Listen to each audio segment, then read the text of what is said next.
रही संविधान बदलने की बात, अभी डिस्कस किया डॉक्टर साहब ने, संविधान बदलने का लेख किसी ने लिखा है जो प्राइम मिनिस्टर का कोई खास इकोनॉमिकल एडवाइजर है।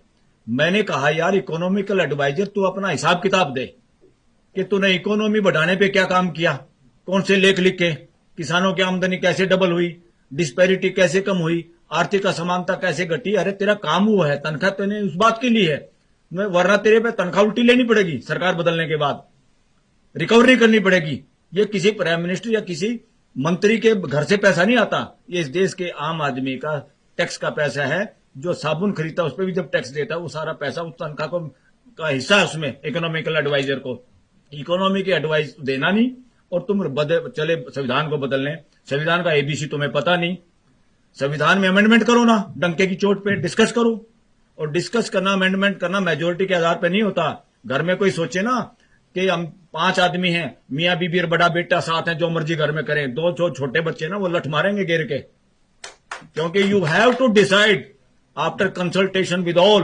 घर के सब लोगों की सलाह जरूर लेनी होगी, बाद में आप वोटिंग करवा सकते हैं। Voting is not democracy, majority is not the name of democracy. सबसे पहले हर मुद्दे को देश के सामने, पूरी पार्लियामेंट के सामने सबको डिबेट में हिस्सा लेने का मौका दोगे। ये कैसा समय आ गया है, तुम माइक बंद करने लगे हो लोगों का, पूरा देश देखता है। ये बात उसमें नहीं जाते हम कौन पार्टी का राज है किसका नहीं है। देश में लगातार शासन मानसिकता बढ़ती जा रही है। उसका मतलब है जो आदमी एक बार बन जाता है वो सोचता मैं जो कह रहा हूं वही चलना चाहिए। अरे डेमोक्रेसी में शासन नहीं चलता। इंडियन कॉन्स्टिट्यूशन व्यवस्था की बात करता है, और व्यवस्था के लिए इन महापुरुषों का जो हमने आज वो किया है, ये व्यवस्था लाने के मोड में थे। ये लोगों के विचार थे कि हर आदमी को कैसे एम्पावर किया जाए, उसको भी इस देश के 140 करोड़ पारिवारिक मुद्दों में कैसे शामिल किया जाए, लगातार कैसे भागीदारी हो। रिजर्वेशन इस देश में सिस्टम में भागीदारी का नाम है, क्योंकि समाज के सभी अंग स्वस्थ तभी रहते हैं जब हर जगह खून की सप्लाई भी सही होती रही, ऑक्सीजन की सप्लाई होती रही। तो समाज के सभी वर्गों का प्रशासन में, शासन में, व्यवस्था में हिस्सेदारी होने से क्या है, पूरा देश उसमें अपनापन ढूंढता है, और अपनेपन के साथ लोग सामूहिक तौर पर और इकट्ठे साथ साथ चलते हैं और ग्रोथ करते हैं। इसलिए रिजर्वेशन को खाली नौकरी का और ये टैलेंट से जुड़ा हुआ, कुछ लोगों ने देश में बहुत ये भ्रम फैलाया कि रिजर्वेशन में तो क्या है, पढ़े लिखों का हक मारा जाता है। जिसको रिजर्वेशन मिला या जिसको रिजर्वेशन भी नहीं मिला वो शिक्षा के नजदीक पहुंच गया किसी भी तरीके से।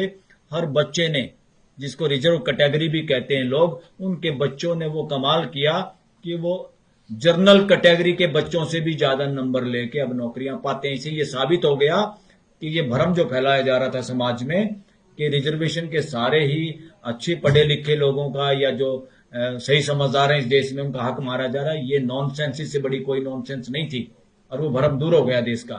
रिजर्वेशन एक भागीदारी है। अगर भागीदारी ट्रांसपेरेंसी के साथ वैसे ही हो जाए देश में, तो किसी को रिजर्वेशन की क्या जरूरत है। ये रिजर्वेशन की मांग भी तब तक है क्योंकि समाज ये फील करता है कि पूरे समाज की भागीदारी नहीं है। घर में भी सबकी भागीदारी ना हो तो घर में भी झगड़ा होता है। तो भागीदारी सुनिश्चित करना का रास्ता रिजर्वेशन है। ये एक पॉजिटिव रास्ता है फिलहाल, जब तक समाज में वो ट्रांसपेरेंसी व उस तरह की व्यवस्था स्थापित नहीं हो जाती कि जब जो चाहे उसको ट्रांसपेरेंसी के आधार पे, योग्यता के आधार पे और सबकी भागीदारी हो, सब अपनापन फील कर सकें इस व्यवस्था में देश की, तब तक ये रिजर्वेशन एक बहुत बड़ा सही माध्यम और साधन है सभी की भागीदारी को सुनिश्चित करने का, जिसमें अभी भी गड़बड़ है। गड़बड़ इसलिए है क्योंकि अगर आप बैकवर्ड जिन लोगों को मानते हैं और उसके आधार पे, आर्थिक आधार पे या बैकवर्डनेस के आधार पे या सोशली बैकवर्डनेस के आधार पे रिजर्वेशन का कोई प्रोविजन है कॉन्स्टिट्यूशन में, तो बैकवर्ड्स कितने लोग हैं वो भी पता होना चाहिए। इस देश में तो झगड़ा इसी बात का चल रहा है कि उनकी गिनती हो या ना हो। स्टेट गिनती कराना चाहते हैं, सेंटर कहते हैं तो हमारा अधिकार, हम कराएं ना कराएं।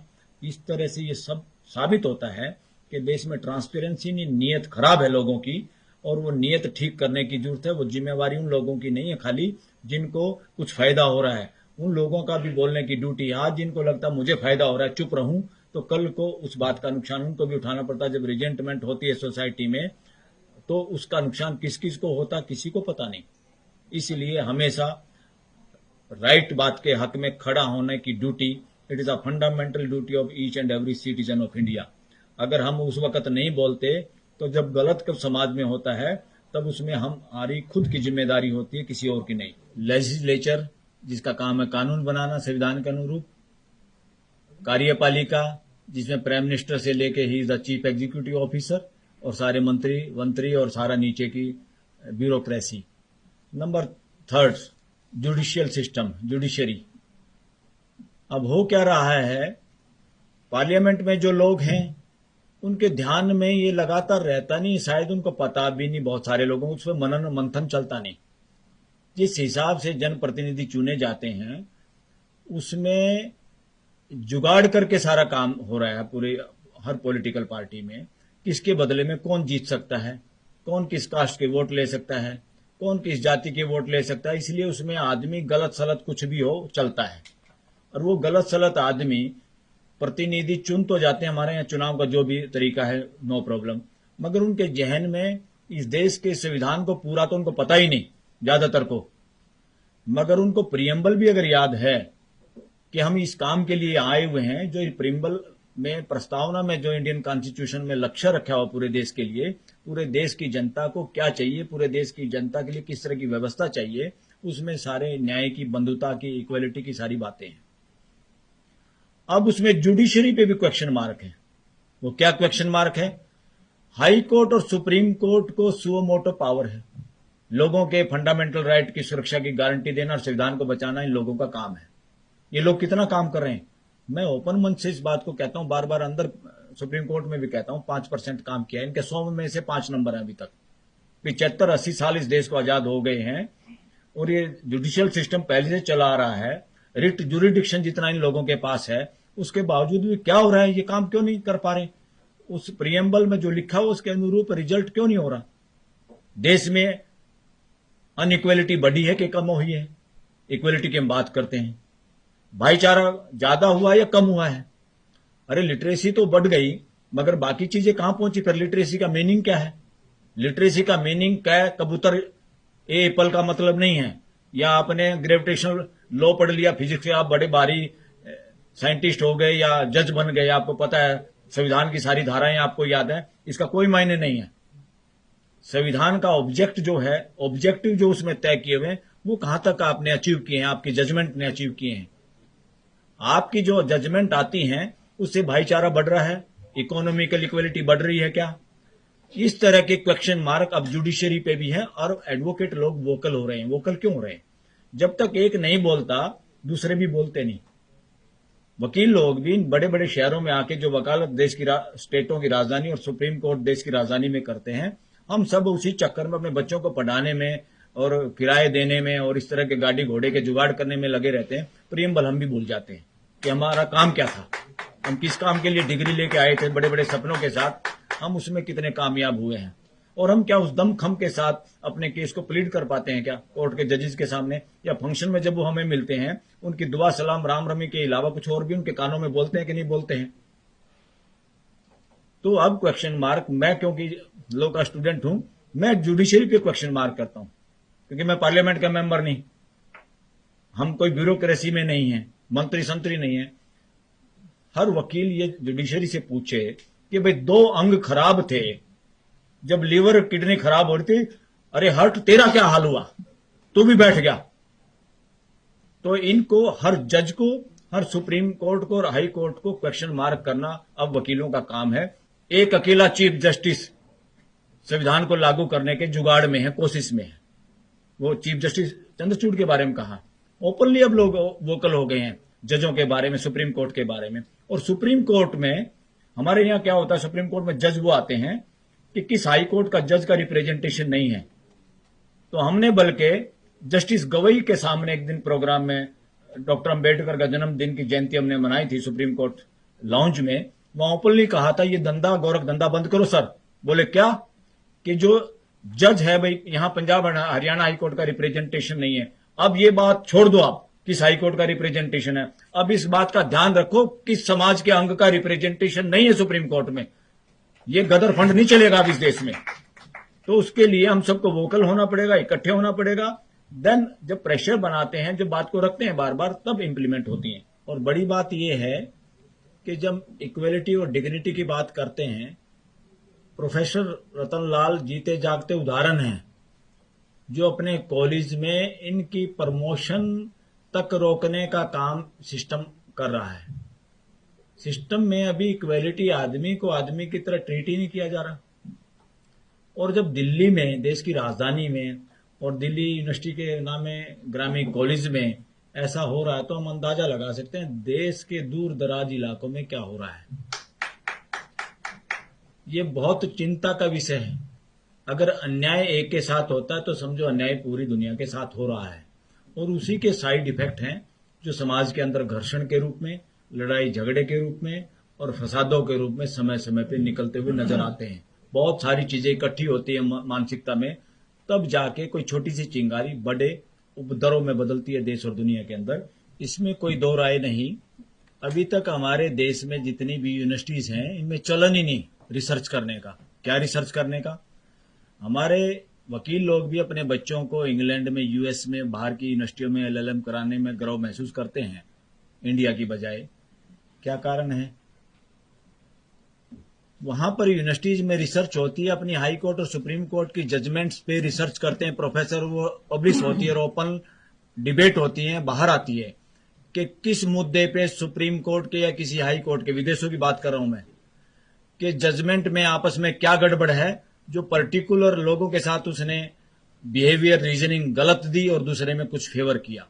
हमारे यहां ये प्रचलन अभी कम है। अदरवाइज तो बहुत सारी ऐसे जजमेंट हैं सुप्रीम कोर्ट के, हाई कोर्ट्स के, जिसको अगर ध्यान और रिसर्च किया जाए यूनिवर्सिटीज में, ये पाएंगे कि गरीब तबका जो है उसके साथ उन्हीं जजों ने या उन्हीं कोर्टों ने के फैसले कुछ अलग हैं, और जो प्रभावी लोग हैं उसी मुद्दे पे, उन्हीं पॉइंट्स पे, उसी लॉ पे, उसी धारा में जजमेंट्स अलग हैं। वो बस ऐसे हैंडल घुमा देते जैसे गाड़ी का हैंडल मोगा है, राइट और लेफ्ट हो गए, लोगों को पता नहीं चलता।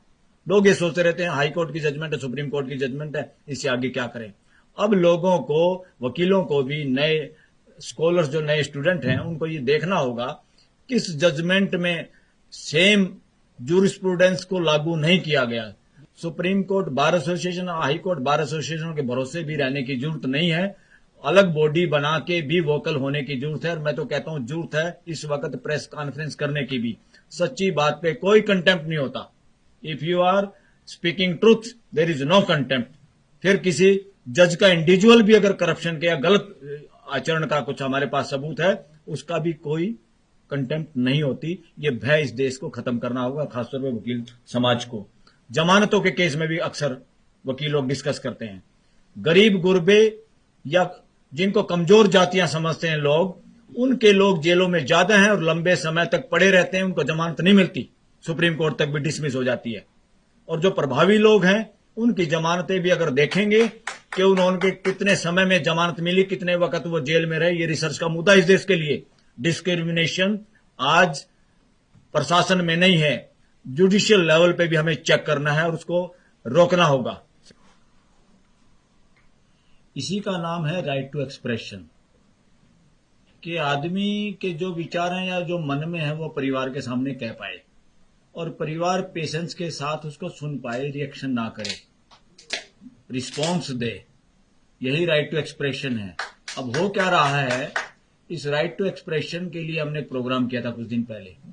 उससे पहले पूरे देश में यह स्थिति थी कि खुल के बोलना ही नहीं चाह रहा था। अब ये सोचते हैं भाई खुल के कौन बोलेगा, खुल के कोई देश में सत्ता पक्ष विपक्ष ही नहीं बोलेगा, ये देश के आम लोग बोलेंगे। तो हमने एक राइट टू एक्सप्रेशन पे प्रोग्राम किया और उसमें सभी जो सुप्रीम कोर्ट के अंदर लाइसेंस शुदा पत्रकार बैठे हैं, टीवी के, इसके प्रिंट मीडिया के, सबको हमने निमंत्रण दिया। सब बड़े खुश हुए। अगले दिन मैंने कहा भाई कितने लोग आएंगे? उन्होंने कहा सर आएंगे हम सब लोग, हमें बोलने का भी मौका देना। मैंने कहा आप लोगों को 2 का मौका मिलेगा। तीसरे दिन मैंने कहा भाई वो 2 कौन बोलेंगे? वो सारे चुप। बोले जी हमें तो आना भी मुश्किल है। भाई क्यों आना मुश्किल है? क्यों हमें परमिशन लेनी पड़ती है अपने चैनल से, मीडिया हाउस से। हम नहीं, आप प्रोग्राम में भी आ सकते, मगर तुम छुप के आ जाना। बोला कोई फोटो ले लेगा, पता चल जाएगा वहां गए थे। तो ये पत्रकारों का हाल है इस देश के, जिनको कहते हैं लाइसेंस शुदा गुंगे लोग। उसका नाम है गोदी मीडिया। तो ये सिचुएशन है। अब बेचारे बच्चे आए थे कि पत्रकार बनेंगे, देश के सामने सारी बातें रखेंगे। वो अपनी रोजी रोटी के चक्कर में वो भी इसी तरह गूंगे हो गए जैसे मेजोरिटी ऑफ एडवोकेट हो गए।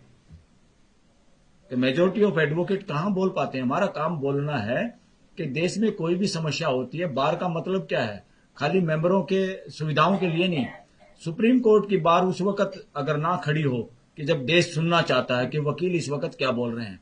सुप्रीम कोर्ट अगर अपने जजमेंट के जरिए नहीं बोलती, वो गूंगी अगर हो जाती है, तो सुप्रीम कोर्ट बार के लोगों को, मेंबरों को, एडवोकेट्स को बोलना चाहिए। अगर एससीबीए भी नहीं बोलती तो कुछ लोग ऑर्गेनाइजेशन बना के बोलें तो देश को राहत मिलती है कि कोई बोल रहा है। यहां से अगर आवाज आती है तो जो लोग दूसरे विंग हैं देश में, जुडिशियल हो, लेजिस्लेचर हो, चाहे कार्यपालिका के लोग हैं, सबका ध्यान जाता है। सुप्रीम कोर्ट के वकील बोलते हैं तो कि क्या बोला है। तो क्योंकि सुप्रीम कोर्ट कल 2-3 दिन पहले, 2-4 दिन पहले की बात है, कोई एक प्रोफेसर आ गया, शायद प्रोफेसर था, वो 370 में उसने हिस्सेदारी की। तो 370 में हिस्सेदारी के लिए उसने यहां कोई आ गया कोर्ट में, थोड़ी देर के लिए उसने आर्गुमेंट किए या कैसे अपीयर हुआ वो सुप्रीम कोर्ट में। अरे भाई कोई बात नहीं, 370 का मुकदमा है, कोई देश में जंग थोड़ा छिड़ रही है, कोई मुद्दा है सुप्रीम कोर्ट के आया, उसमें डिस्कशन से किसको डर है, क्यों डर है भाई। डर होता चोरों को, वरना कोई बात है, खुला उसमें संवाद होना चाहिए देश में। जब कोर्ट में है मुद्दा तो क्या दिक्कत है। तो पता चला जिस दिन वो बेचारा प्रोफेसर यहां अपीयर हुआ, अगले दिन उसको नौकरी से हटा दिया। ये सिचुएशन इस देश की, ये इमरजेंसी नहीं तो क्या है। और तो शुक्र है सुप्रीम कोर्ट के चीफ जस्टिस में जो है उनकी रीढ़ की हड्डी में थोड़ा दम है, उन्होंने जिक्र किया अटॉर्नी जनरल को भी, सॉलिसिटर जनरल को भी, क्या हुआ। तो उन्होंने जब जिक्र किया तो चुपचाप जाके उसको अगले दिन रिस्टेट किया। ये तो सुप्रीम कोर्ट का चीफ जस्टिस करता है। अरे ये काम तो वकीलों को भी करना चाहिए था।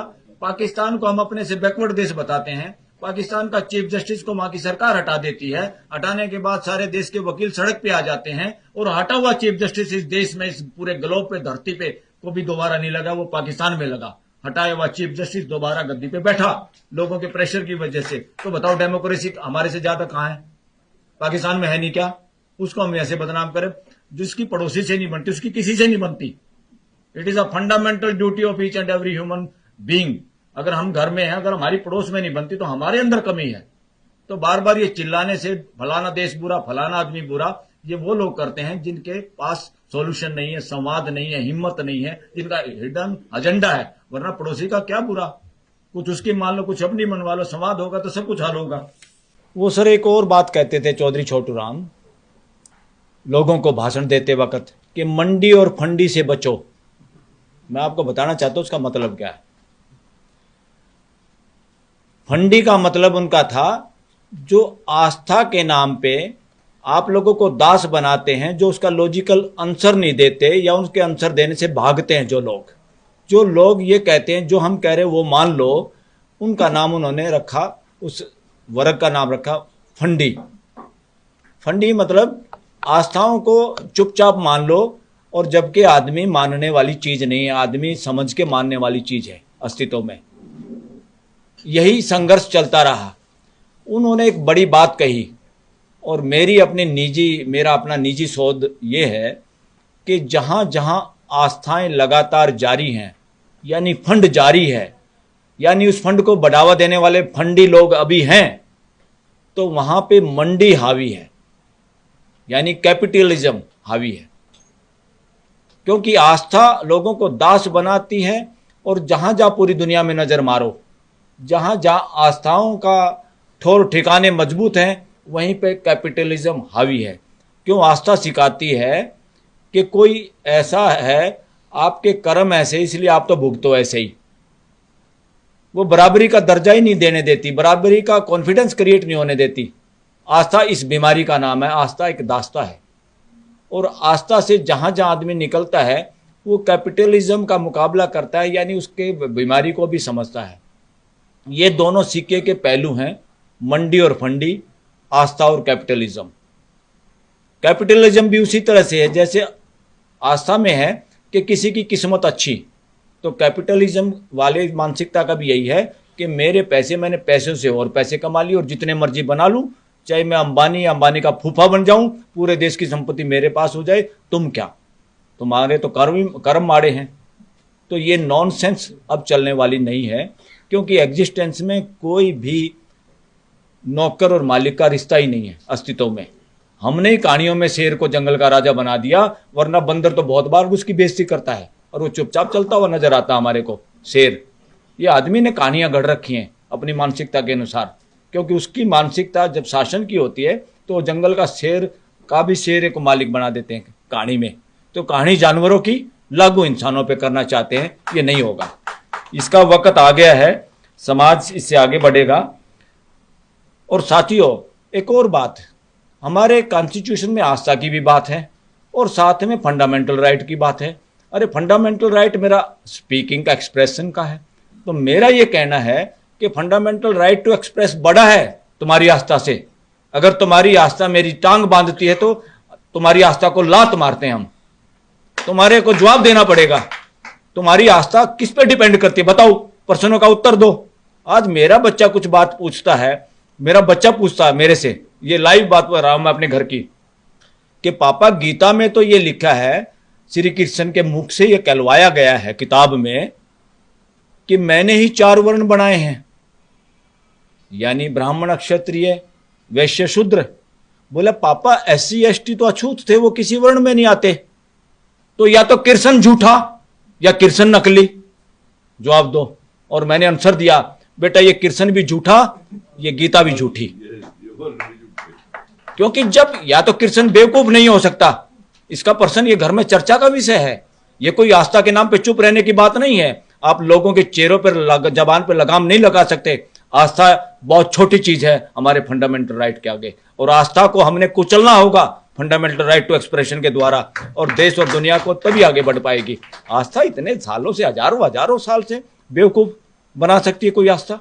We have to test logically, reasoning के साथ। हमें हमारी किताब हमारे बुजुर्गों ने लिखी, उन पे हम कोई लाछ नहीं लगाना चाहते। क्या वक्त था, कैसे लिखी, क्यों लिखी, नो प्रॉब्लम।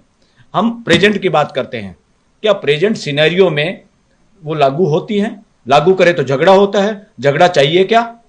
समानता चाहिए कि नहीं चाहिए?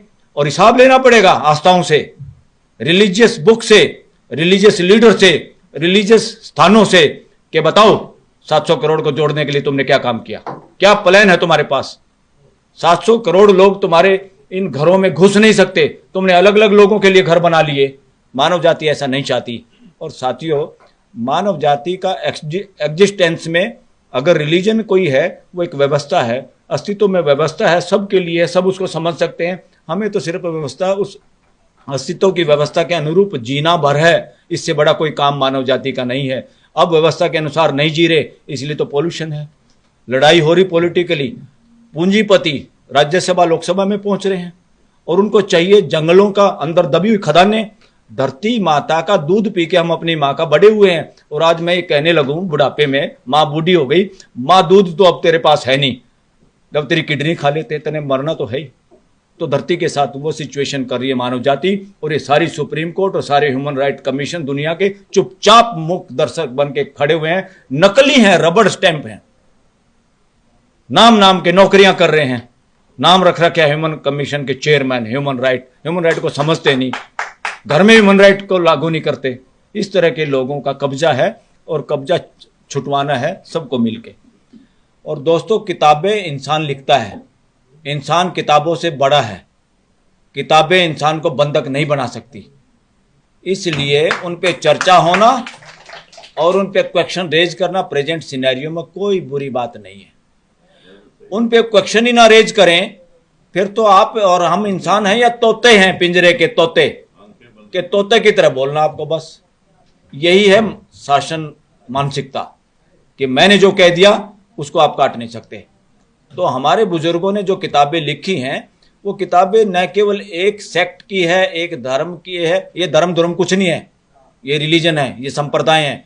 धर्म एक व्यवस्था है जिसमें पूरी मानव जाति समाती है, वो धर्म है। ये सारे संप्रदाय, इनको धर्म भी मत कहा करो ना, इनको धर्म सोचो कि मेरा धर्म भ्रष्ट हो गया, उसका धर्म भ्रष्ट हो गया। कोई घंटे का धर्म भ्रष्ट नहीं हुआ किसी का। हाँ, बहुत जल्दी धर्म भ्रष्ट हो रहे हैं। धर्म भ्रष्ट नहीं हो रहे, मानसिकता भ्रष्ट हो रही है हमारी। धर्म कोई भ्रष्ट नहीं होता। साथियों, एक तो ये दोनों कंसेप्ट बिल्कुल गलत है, इनह्यूमेन है। रूल ऑफ लॉ या रूल ऑफ डेमोक्रेसी, रूल तो कति मिटाना है। रूल तो बच्चा भी नहीं चाहता माँ का रूल अपने ऊपर। ये एक व्यवस्था है म्यूचुअल सपोर्ट की, उपयोगिता पूरकता की, पूरा अस्तित्व वैसे ही काम करता है। तो रूल ऑफ लॉ नहीं चाहिए, सिस्टम ऑफ लॉ चाहिए। शासन नहीं चाहिए, व्यवस्था चाहिए। और ये मैं क्यों ऐसा जिक्र कर रहा हूँ, विद इन 1 मंथ हम एक और सेमिनार करना चाह रहे हैं, बड़े जगह पे करेंगे, जिसमें सीधा आह्वान होगा पूरे देश को, अब शासन नहीं व्यवस्था चाहिए। अब शासन नहीं व्यवस्था चाहिए। डिग्निटी नहीं है, या डिग्निटी ऑफ लेबर ही नहीं देश में। बेड़ा गर्क हो गया देश का। और इस देश को सब ने मिलजुल के आगे, कोई एक मसीहा आएगा, इस फ्रॉड में मत फंसो। एक मसीहा के चक्कर में तो हमने आज तक अपना शोषण करवाते रहे। कोई अपने को हीन समझता रहा, कोई दीन समझता रहा, कोई मूर्ख समझता रहा, किसी को मूर्ख कहते रहे। तो एक मसीहा वसीहा का चैप्टर खत्म, पूरा कांटा, 100% नॉनसेंस बात। और ऐसे ही कोई एक आदमी, एक नेता ही कल्याण करेगा, बिल्कुल कांटा। शासन नहीं है, शासन मानसिकता है। ये बदमाशी बंद करनी पड़ेगी देश में, और व्यवस्था इसकी जगह पे चाहिए। शासन नहीं व्यवस्था। आप सबका आह्वान करते हैं, सब साथियों का सहयोग भी चाहिएगा। उसमें हम सब पॉलिटिकल पार्टी के भी लोगों को, सबको बुलाएंगे, इंक्लूडिंग शासन, अपोजिशन, कोई भी है जिसका दिल करे वो आए, हम सबको बुलाएंगे। और सबके सामने ये कहेंगे, ये शासन वासन की मानसिकता से बाहर निकलो, आप क्लास अटेंड करो इस बात की। कॉन्स्टिट्यूशन व्यवस्था चाहता है, ये ड्रामेबाजी बहुत हो गई है। President of the India, prime minister of the India, बाकी बेवकूफ ऑफ द इंडिया है। चीफ जस्टिस ऑफ इंडिया, बाकी बेवकूफ। न्याय के नाम पे जजमेंट आ रही है, न्याय नहीं हो रहा। यहाँ पे क्या हो रहा है, जजमेंट आ रही है, 2 पड़ोसियों का झगड़ा हुआ, एक के पक्ष में फैसला आ गया, दूसरी अदालत में उल्टा हो गया, तीसरी में फिर कुछ और हो गया। सुप्रीम कोर्ट तो आते आते वो मुकदमे लड़ने वाले बूढ़े हो गए, कुछ तो मर गए। वो पड़ोसी से पड़ोसी बात नहीं कर रहा, 2 भाई बात नहीं कर रहे। सुप्रीम कोर्ट को चिंता नहीं, हाई कोर्ट को चिंता नहीं। अरे 2 भाई हैं, इनको मिलाना है, बेवकूफ हो, इनको तोड़ना नहीं है, न्याय करना है, फैसले नहीं करने हैं। तो सुप्रीम कोर्ट, हाई कोर्ट में किसी में भी कम से कम, नीचे की अदालत की तो हिम्मत ही नहीं। उनको तो ऊपर से जैसे बोलेंगे उसको फॉलो करना है। पावर है तो हाई कोर्ट और सुप्रीम कोर्ट के पास है, जो अलग रास्ता बना सकती है। अरे भाई, हमें फैसला नहीं चाहिए, हम तंग आ गए तुम्हारे फैसलों से। और इनका ठिकाना भी थोड़ा नीचे करना पड़ेगा। ये जो ऊपर बिठा रखे हैं ना, इनको बराबर में करना होगा, भागीदारी करनी होगी। इसलिए मीडिएशन अब लोगों को पसंद है। मीडिएशन में दोनों पार्टियां सामने बैठती हैं, वकील बैठता है, क्योंकि जजों ने भी समझ लिया, वो ये तो नहीं चाहते हमारी नौकरी खराब हो, वो नौकरी सुरक्षित रखना चाहते हैं। पर उनके समझ में आ गया हमारे पास का कुछ नहीं है, हम इस देश के साथ न्याय नहीं कर सकते, नौकरी कर सकते, पेंशन ले सकते हैं। और बहुत सारे जजेस तो इतनी लंबी लंबी जीभ निकाले रहते हैं आफ्टर रिटायरमेंट, अपॉइंटमेंट के चक्कर में। इंडिपेंडेंस कहाँ रहेगी भाई? जब मेरे कोई मैं जीभ निकाल रहा हूं तो मैं कैसे बोल पाऊंगा? तो सारी की सारी ये अपॉइंटमेंट, इस तरह के जो एक्ट बना रखे हैं, इनको दाना डालने के लिए सारे तो ये बकवास बंद होनी चाहिए। इसके लिए हमें बोलना पड़ेगा। एससीबीए नहीं बोलेगी, एससीबीए का प्रेसिडेंट सेक्रेटरी हो सकता ना बोलें, क्योंकि सरकार के साथ मिलकर या प्रैक्टिस चमकाने के लिए मोटी मोटी फीस लेकर नोटिस कराने के जाल में उड़ जा हुआ है वकील बिरादरी। देश तो इंतजार कर रहा है कि वकील कुछ करेंगे। बातों बातों में कहते हैं आज़ादी में वकीलों ने ये कर दिया, फलाना कर दिया। अरे 75 साल की आज़ादी में क्या किया, उसका हिसाब दो देश को। पहले तो कर दिया जिसने जो करना था। खबरों में बने रहने के लिए फोरम 4 को सब्सक्राइब करें और नोटिफिकेशन पाने के लिए बेल आइकन दबाएं।